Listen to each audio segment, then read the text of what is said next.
6 अध्याय में पौलुस दासों के विषय में बताता है। जितने लोग जुए के नीचे अर्थात दास हैं, वे अपने स्वामियों को पूर्ण सम्मान के योग्य समझें, जिससे परमेश्वर के नाम तथा हमारी शिक्षा की निंदा न की जाए। पौलुस उन लोगों को जो दास है परामर्श देता है कि वे अपने स्वामियों को पूर्ण सम्मान के योग्य समझें। उन दिनों में दास प्रथा अर्थात गुलामी एक सामान्य बात थी। यदि कोई विश्वासी भाई गुलाम है तो उसे अपने स्वामियों का पूरा आदर करना चाहिए। आगे वह कहता है, जिससे परमेश्वर के नाम तथा हमारी शिक्षा की निंदा न की जाए। हमारे वर्तमान युग में मसीहियों से यह अपेक्षा की जाती है कि वे अपने कार्यों व आदतों में आम आदमियों से श्रेष्ठ व खरे हों।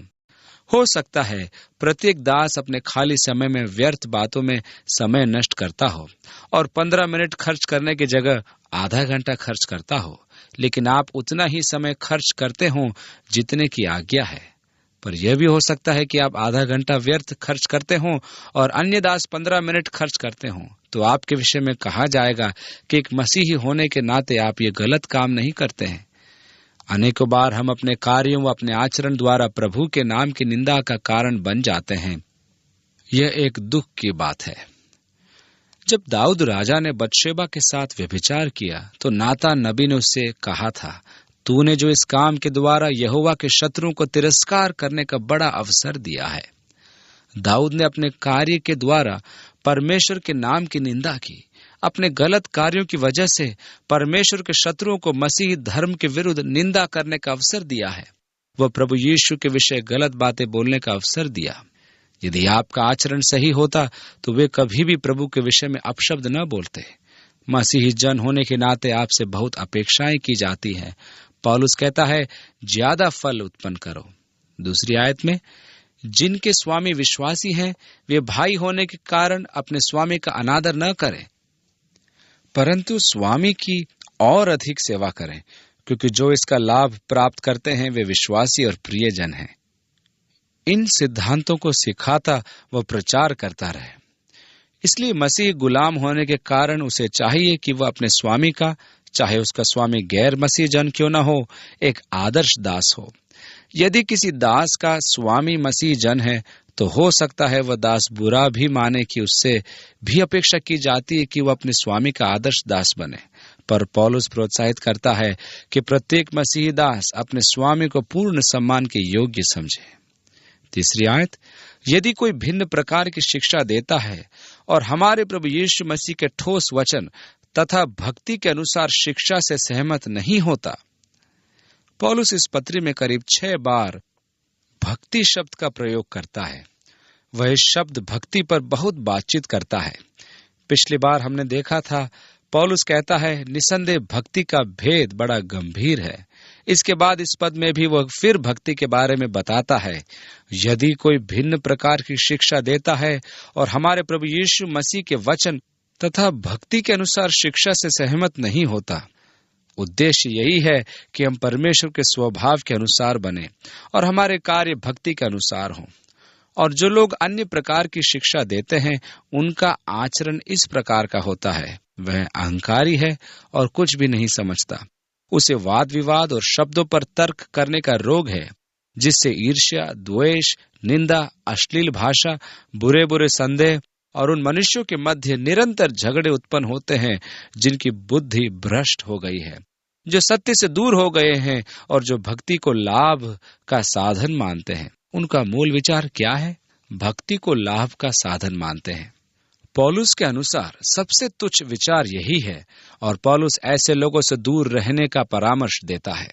एक गुलाम है जो कहता है, मेरा स्वामी तो बड़ा भक्त है, अब सब कार्य करना बड़ा सरल हो गया, अब मैं बड़ा फायदा उठा सकता हूँ। और दूसरी ओर एक स्वामी है जो यह कहता है, मेरा गुलाम तो बड़ा भक्त और अच्छा व्यक्ति है, अब मैं उस पर भरोसा रख सकता हूँ, उसे भरोसेमंद उत्तरदायित्व सौंप सकता हूँ और इस प्रकार मैं बड़ा लाभ उसके द्वारा उठा सकता हूँ।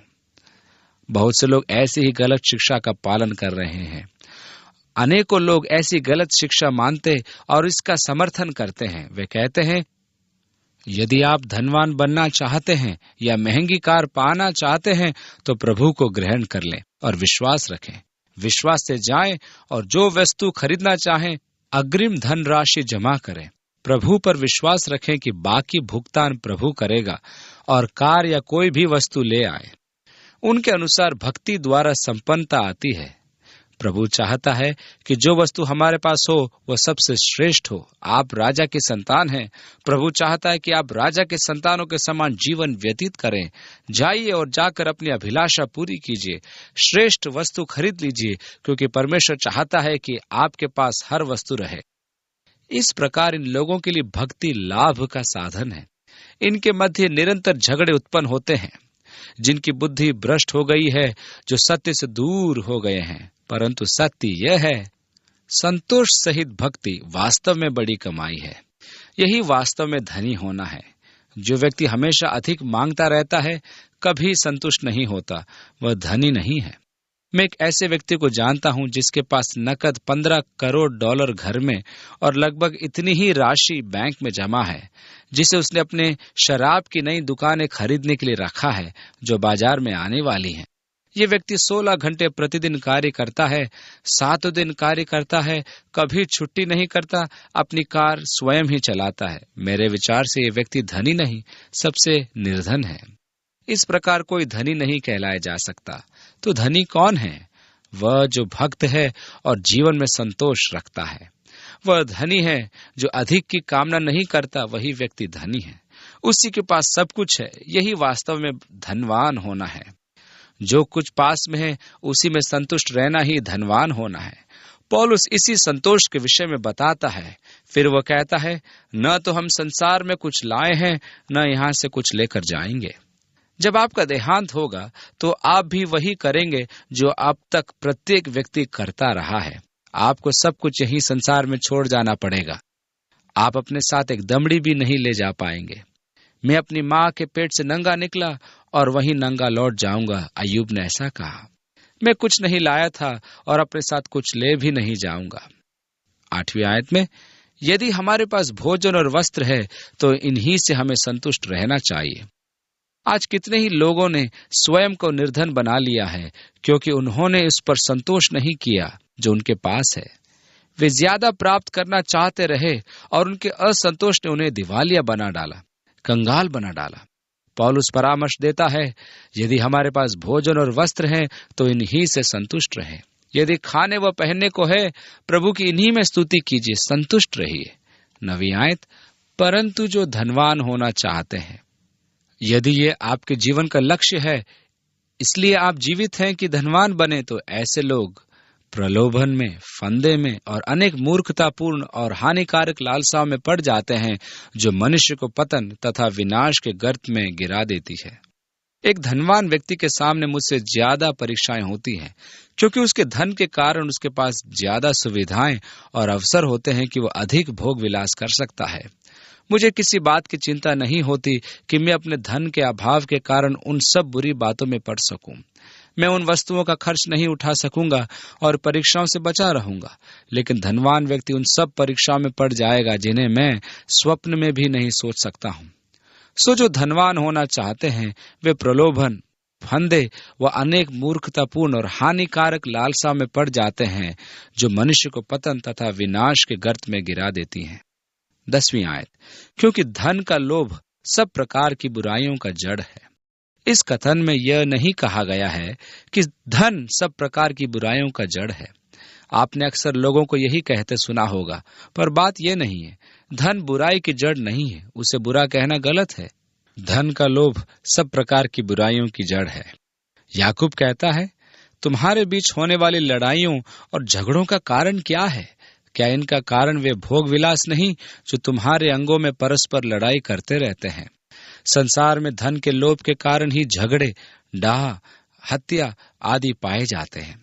सब प्रकार की बुराई धन के प्रति प्रेम के कारण ही होती है।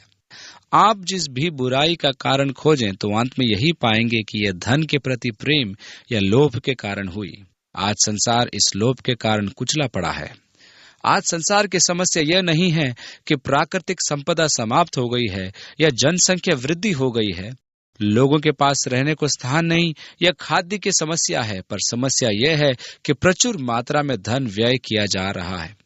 पिछले वर्ष संपूर्ण विश्व में भारी मात्रा में धन युद्ध सामग्री खरीदने में व्यय किया गया।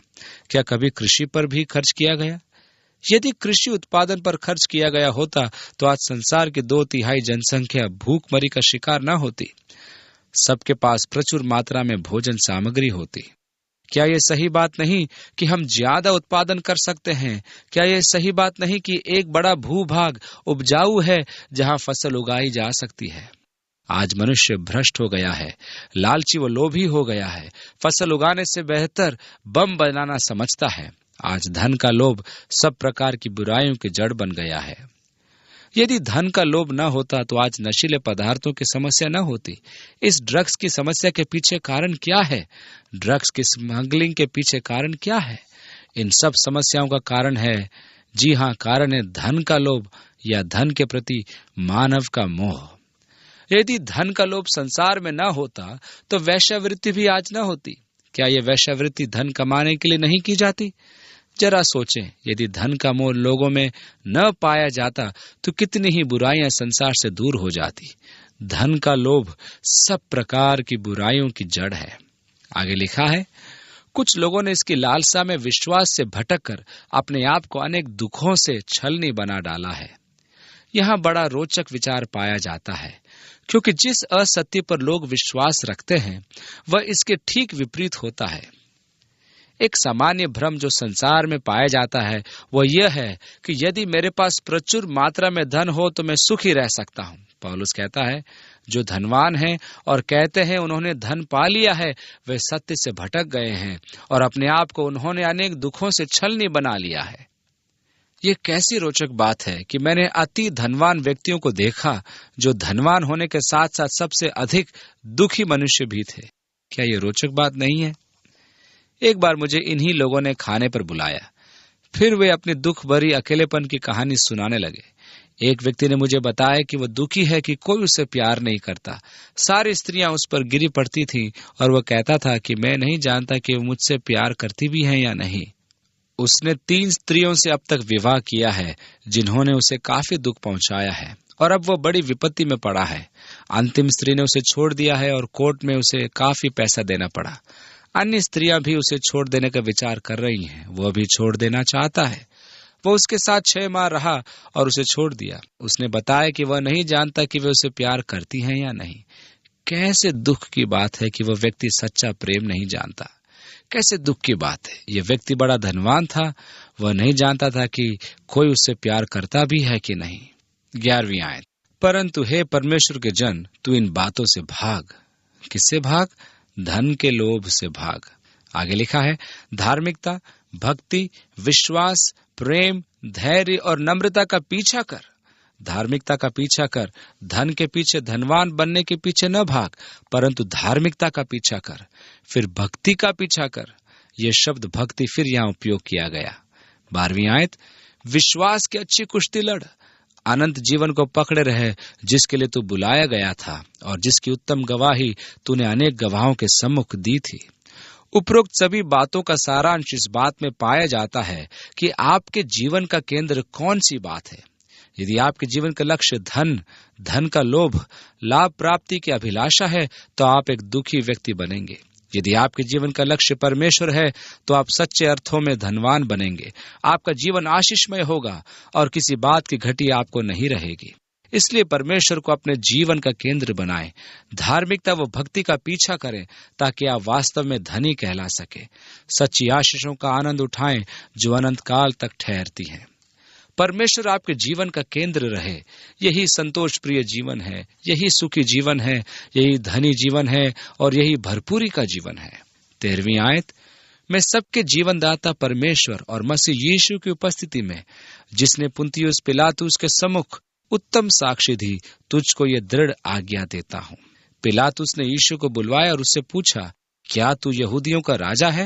यीशु ने उत्तर दिया, तू ठीक कहता है कि मैं राजा हूँ। मैंने इसीलिए जन्म लिया और इसीलिए संसार में आया हूं कि सत्य का साक्षी दूं। ये पिलातुस के सामने उत्तम साक्षी था, इसलिए यह एक दृढ़ आज्ञा है।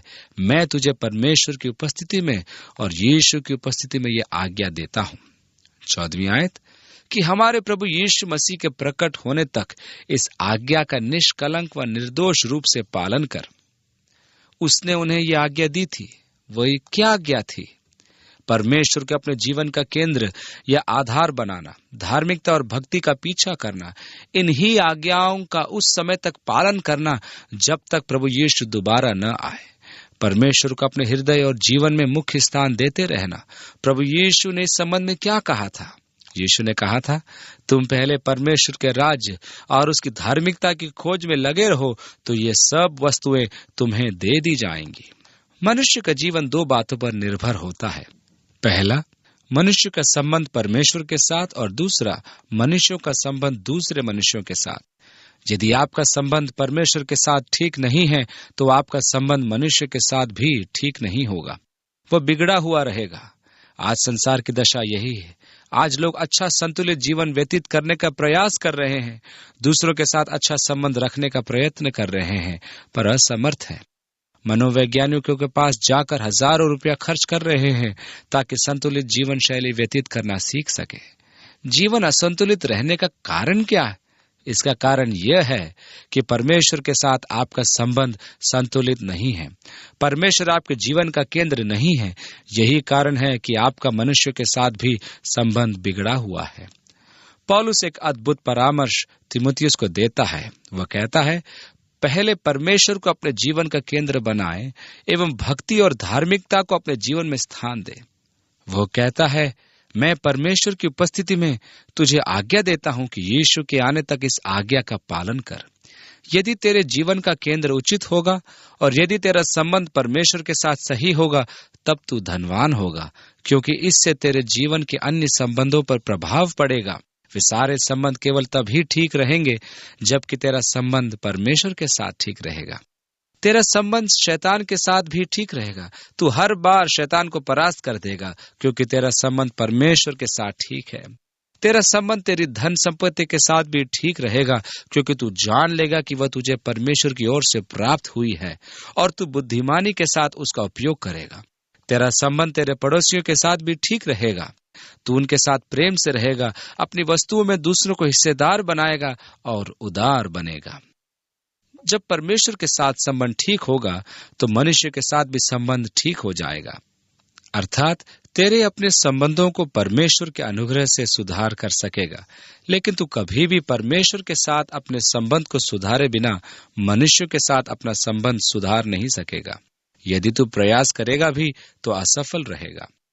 इसलिए सबसे पहले परमेश्वर के राज्य और उसकी धार्मिकता की खोज में रहें तो ये वस्तुएं तुम्हें दे दी जाएंगी। इसलिए पौलुस तीमुथियुस पर दबाव डालकर कहता है कि परमेश्वर के साथ अपना जीवन सही बना, परमेश्वर को अपने जीवन का केंद्र बना, भक्ति और धार्मिकता का पीछा कर जब तक कि प्रभु न आ जाए। आगे की आयतों में जिसे वह उचित समय पर प्रकट करेगा, वह जो परम धन्य है और एकमात्र सम्राट, राजाओं का राजा और प्रभुओं का प्रभु, जो अमरता का एकमात्र अधिकारी है और अगम्य ज्योति में निवास करता है, जिसे किसी मनुष्य ने न तो देखा है और न देख सकता है, उसी का सम्मान और प्रभुत्व अनंत काल तक होता रहे। आमीन। जब प्रभु यीशु दोबारा आएगा तो वह ही प्रकट करेगा कि कौन है जो सत्य और एकमात्र परमेश्वर है, जो परम धन्य है, एकमात्र सम्राट है, राजाओं का राजा है, प्रभुओं का प्रभु है, जो अमरता का एकमात्र अधिकारी है और जो अगम्य ज्योति में निवास करता है, जिसे किसी मनुष्य ने न तो देखा है और न देख सकता है। यूहन्ना प्रथम अध्याय में हम पढ़ते हैं कि परमेश्वर को किसी ने कभी नहीं देखा, परमेश्वर का इकलौता जो पिता की गोद में है, उसी ने उसे प्रकट किया है। यीशु ही प्रकट करेगा कि एकमात्र सच्चा परमेश्वर कौन है। इसलिए धन दौलत सच्चा परमेश्वर नहीं है, वे सब झूठे परमेश्वर हैं। पर फिर भी हजारों लोगों का परमेश्वर यही धन दौलत समझा जाता है। अनेकों लोग आज धन की पूजा करते हैं, यह उनके जीवन का केंद्र व लक्ष्य बना हुआ है। धन को अपने जीवन का केंद्र बनाने के लिए आपको धनी बनने की आवश्यकता नहीं। धन की पूजा गरीब लोगों में अधिक प्रचलित है, क्योंकि वे समझते हैं कि उनकी प्रत्येक समस्या का समाधान धन द्वारा हो सकता है। यह धन सच्चा परमेश्वर नहीं, ये झूठा परमेश्वर है। जब यीशु दोबारा आएगा तो वही सच्चे परमेश्वर को प्रकट करेगा, जो एकमात्र सम्राट है, राजाओं का राजा है और प्रभुओं का प्रभु है। 17वीं आयत, जो इस वर्तमान संसार में धनवान हैं उन्हें आदेश दे कि वे अहंकारी न बने और अनिश्चित धन पर नहीं परंतु परमेश्वर पर आशा रखें। अब पौलुस सारी बातें इस विषय पर करता है कि आपके जीवन का परमेश्वर कौन है। यह आपके जीवन का महत्वपूर्ण प्रश्न है कि क्या धन आपका परमेश्वर है? क्या धन की अभिलाषा आपका जीवन है, या आप सच्चे व जीवित परमेश्वर की सेवा करने वाले जीवन जी रहे हैं? वो तीमुथियुस को परामर्श देता है कि उन धनवानों को आदेश दे जो धन के घमंड में चूर हैं कि वे चंचल धन पर भरोसा न रखें, पर जीवित परमेश्वर पर भरोसा रखें, क्योंकि धन तो नष्ट हो जाने वाली वस्तु है। 17वीं आयत, जो हमारे सुख के लिए सब कुछ बहुतायत से देता है। मैं ये पद बहुत पसंद करता हूँ। परमेश्वर हमारे सुख के लिए सब कुछ बहुतायत से देता है ताकि हम आनंद मनाएं। संसार का सारा धन भी उस रोमांच को खरीद नहीं सकता जो समुद्र के किनारे बैठकर ढलते सूरज को देखकर प्राप्त होता है। जो आनंद आकाश के टिमटिमाते सितारों को देखकर प्राप्त होता है, क्या वह धन खरीदा जा सकता है? और शांत व प्राकृतिक सौंदर्य के बीच परमेश्वर से वार्तालाप करने में कितना आनंद आता है। ये सब कुछ परमेश्वर ने हमें बहुतायत से दिया है। जंगलों के मध्य चलना फिरना, पक्षियों की चहचहाट सुनना, सुंदर झरने, ये सब हमारे आनंद के लिए परमेश्वर ने हमें दिए हैं। परमेश्वर चाहता है कि हम जीवन में आनंदित रहें। वह चाहता है कि हमारे जीवन में भरपूरी के साथ आनंद पाया जाए। उसने आपको अपनी आज्ञाएं दी है ताकि आप उनका पालन करें और आनंद की भरपूरी पाएं। परंतु हम मनुष्यों के साथ समस्या यह है कि हम प्राय परमेश्वर की बातों से सहमत नहीं होते। अक्सर हम सोचते हैं कि परमेश्वर ने ऐसे नियम बना दिए हैं जो हमारे लिए बाधाएं उत्पन्न करती हैं और हमें आनंद देने वाली बातों का उपयोग करने से रोकती हैं। इस प्रकार हम अपने आप को परमेश्वर के नियमों का उल्लंघन करने वाले पाते हैं और कहने लगते हैं कि हे परमेश्वर, तू भला नहीं है, क्योंकि तू मुझे उन बातों को करने के लिए मना करता है जिनमें मुझे आनंद आता है। इस प्रकार हम परमेश्वर की आज्ञाओं और नियमों का अनादर करते हैं और उन नियमों को अपने लिए दुख व पीड़ा पहुंचाने वाली बातें समझने लगते हैं। लेकिन हकीकत कुछ और ही है। परमेश्वर ने जो नियम हमें दिए हैं वे हमारी भलाई व सुखी जीवन के लिए दिए गए हैं। पवित्र शास्त्र में पहले भजन में लिखा है, क्या ही धन्य है वह पुरुष जो दुष्टों की युक्ति पर नहीं चलता और न पापियों के मार्ग में खड़ा होता और न ठट्टा करने वालों की मंडली में बैठता है, परंतु वो तो यहोवा की व्यवस्था से प्रसन्न रहता और उसकी व्यवस्था पर रात दिन ध्यान किया रहता है। वह उस वृक्ष के समान है जो बहती नालियों के किनारे लगाया गया हो और अपने ऋतु में फलता है और जिसके पत्ते कभी मुरझाते नहीं। इसलिए जो कुछ वो पुरुष करे वह सफल होता है। दुष्ट लोग ऐसे नहीं होते, वे उस भूसी के समान होते हैं जो पवन से उड़ाई जाती है। इस कारण दुष्ट लोग अदालत में स्थिर न रह सकेंगे और न पापी धर्मियों की मंडली में ठहरेंगे।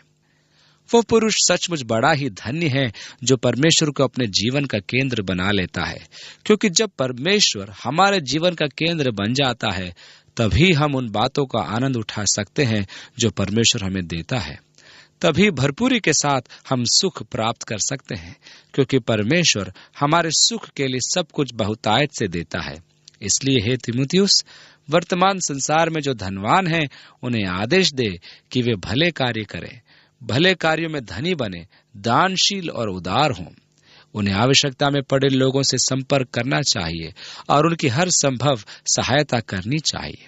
19वीं आयत, वे अपने लिए ऐसा धन संचय करें जो भविष्य के लिए अच्छी नींव बन जाए, जिससे वे उसको पकड़ लें जो वास्तव में जीवन है। प्रभु यीशु मसीह ने एक दृष्टांत सुसमाचार में दिया है जिसे समझना मनुष्यों के लिए एक समस्या रहा है। वह दृष्टांत एक ऐसे भंडारी के बारे में है जिसे एहसास होने लगा था कि उसका स्वामी उससे हर बात का लेखा लेने वाला है। तब वह भंडारी सोचने लगा कि अब उसे क्या करना चाहिए।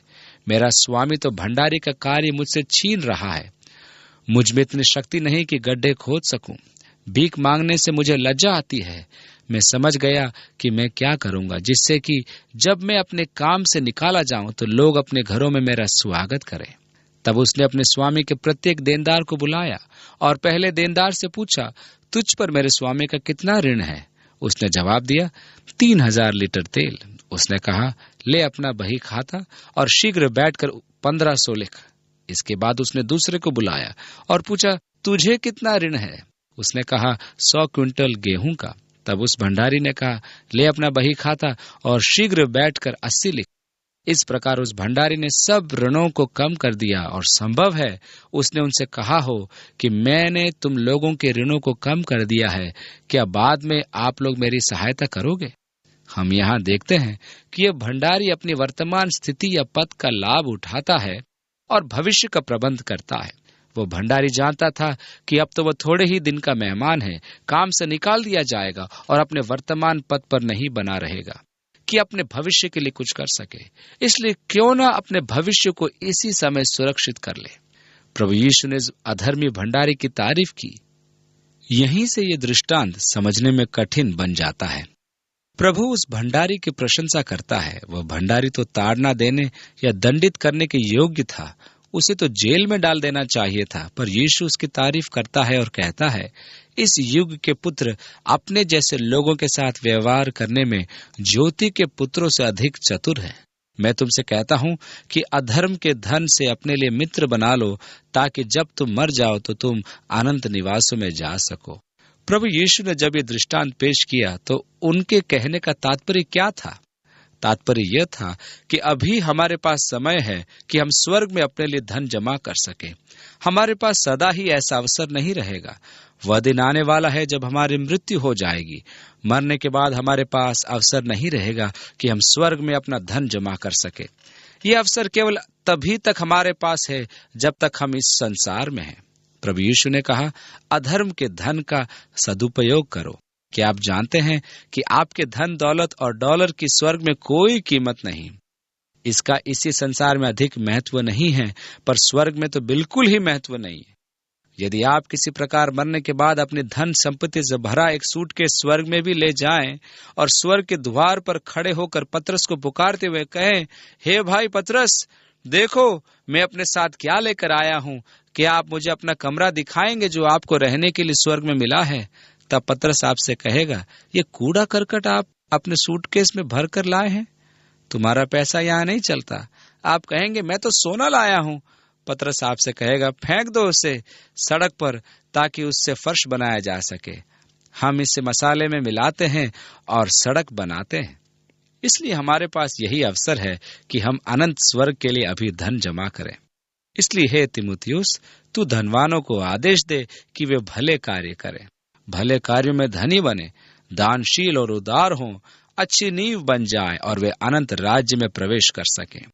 अपने लिए स्वर्ग में धन संचय करो, जहां न कीड़ा और न जंग नष्ट करते हैं और न ही चोर सेंध लगाकर चोरी करते हैं। इस प्रकार जो पृथ्वी पर धनवान हैं, वे स्वर्ग में दरिद्र हैं। कितने समय तक आप पृथ्वी पर जीवित रहेंगे? अधिक से अधिक 100 वर्ष तक। और स्वर्ग में कितने वर्ष तक जीवित रहेंगे? पृथ्वी पर दरिद्र, पर स्वर्ग में धनी। इन दोनों में श्रेष्ठ कौन है? वही जो पृथ्वी पर निर्धन है। इसलिए मेरे पास ज्यादा कुछ नहीं है, ये कठिन है, पर मैं सुखी हूं, यही सब कुछ है। यदि मैं संतुष्ट हूं तो किसी बात की आवश्यकता नहीं, क्योंकि मैं धनी ठहरता हूं। इससे बढ़कर मेरे लिए स्वर्गीय संपत्ति है। मैं अनंत काल के लिए धनी बन जाता हूं। वर्षों पहले जब मेरे सामने प्रश्न आया कि मैं डॉक्टर बनूं या प्रचारक बनूं, और बड़ा संघर्ष करता रहा कि मैं कहां अपना धन पाऊं, इस जगत में पाऊं या अनंत में, तो मुझे ये उचित जान पड़ा कि अनंत के लिए मुझे धनी बनना चाहिए, न कि थोड़े समय के लिए। मुझे स्वर्ग में धन संचय करना उत्तम जान पड़ा, जहां मैं अनंत काल तक सुखी रह सकता हूं। इस संसार का धन तो केवल बेचैनी, पीड़ा व दुख ही लाता है। सच्चा धन यही है। 20वीं आयत, हे तीमुथियुस, इस ताथी की रखवाली कर, और जिस ज्ञान को ज्ञान कहना ही भूल है, उसके अशुद्ध बकवाद और विरोध की बातों से परे रहे। क्या आप जानना चाहते हैं कि वह कौन सी बात है जो संसार में आज भूल से महान विज्ञान मानी जाती है? वह है विकासवाद का सिद्धांत। विकासवाद को विज्ञान माना जाता है, पर झूठा विज्ञान है। भूल हो गई है उन लोगों से जो इसे विज्ञान मानते हैं। इस सिद्धांत में थोड़ी सी भी ऐसी सच्चाई नहीं जिसके आधार पर इसे विज्ञान माना जाए। ये वह ज्ञान है जिसे ज्ञान कहना ही भूल है। पौलुस कहता है, हे तिमुथियुस, इससे दूर रहे, ये सब बकवाद की बातें हैं। उसे स्वीकार करके अनेक लोग विश्वास से भटक गए हैं। तुम पर अनुग्रह होता रहे।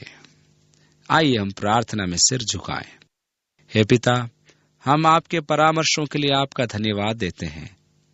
हमारी मदद कर कि हम इन बातों पर ध्यान दे सकें और अपने जीवनों में प्रभु यीशु मसीह को केंद्र बना सकें। हमारा जीवन भक्तिपूर्ण हो। हे प्रभु, हमें भ्रम से बचाए रख और शैतान के झूठ से बचा कि भक्ति लाभ का साधन है।